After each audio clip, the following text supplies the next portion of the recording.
Good afternoon, everybody. It's Melanie coming to you from the Outer Banks, North Carolina. I'm sitting in a parking lot going to buy some ginger. And I wanted to talk to you guys about two things. Saturn and Pisces. So I'm just listening to a podcast by a woman named Molly McCord. She's an excellent astrologer. Wonderful information, and everything's always aligned as to what she talks about. And it kind of gives you answers as to why things might be happening the way that they're happening.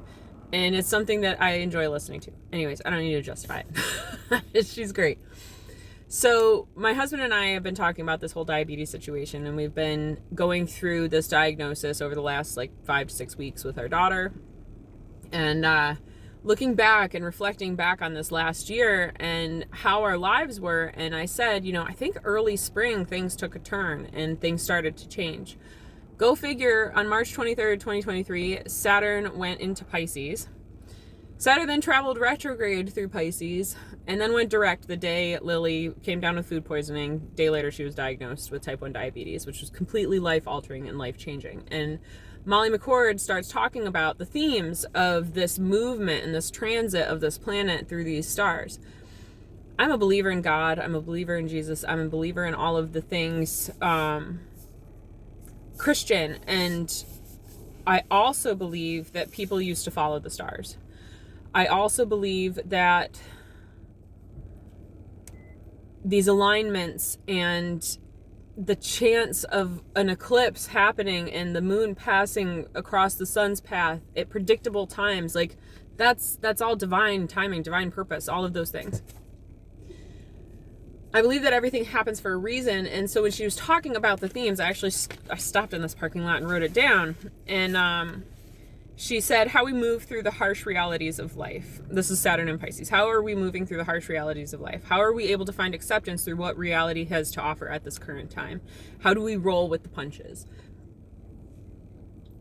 I've been having this conversation with our oldest daughter with her diagnosis many, many times. And I'm so grateful that she has somebody in her life that is able to take all of this in and see it as a higher perspective and see it as a higher purpose instead of a victim mentality of, woe is me, I have diabetes, my whole life sucks, blah, blah, blah. I'm turning to her and saying, how can we empower you through this, right?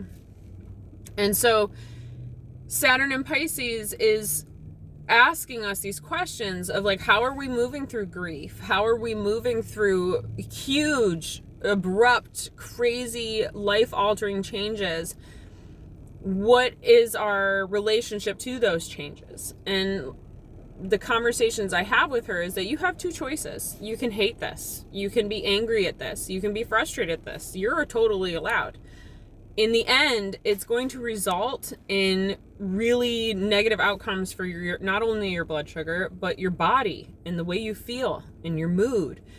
If you go at this from an acceptance point of view, and you go at this from there's nothing else that I can do with this except move forward and just keep breathing and do what I'm supposed to do and manage it the best I can. If you go at it, and that goes for anything in life, if you go at it from that perspective, everything gets easier. Everything gets easier. And the moment she started to love her diabetes more than she loved the foods that she was eating in the past was the moment that she started having huge dramatic changes with blood sugar control, and was the moment that she was able to, when she's making these healthcare decisions for herself, she is putting her body, her God-given vessel, she's putting her life as a priority. And so that leads me into the second thing I wanted to talk to you guys about today. I went to my first yoga class in sorry pickles, it's been 4 or 5 months. It maybe longer. Maybe I went to one in there, but it's really been a really long time. And I was so grateful to be there and just have fun. And he's such an excellent yoga instructor. So if you are interested in yoga and you think it's uptight, bitchy people, go to Scott Lawler's class at Kind Yoga Studios, because he will change your perspective so much.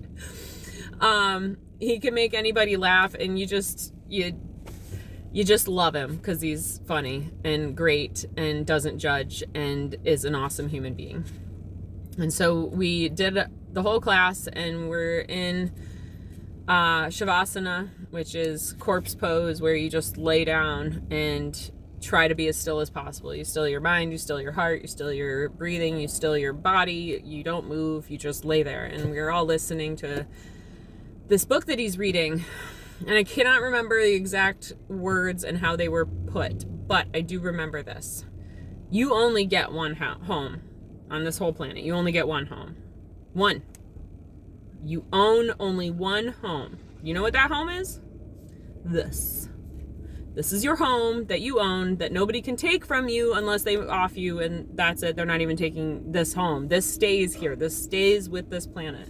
And this is the only home that we own while we are here inhabiting these bodies, living this life, living in this reality.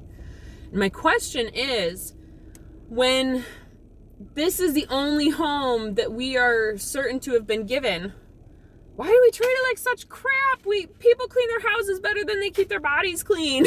Like, people keep their cars clean better than they keep their bodies clean.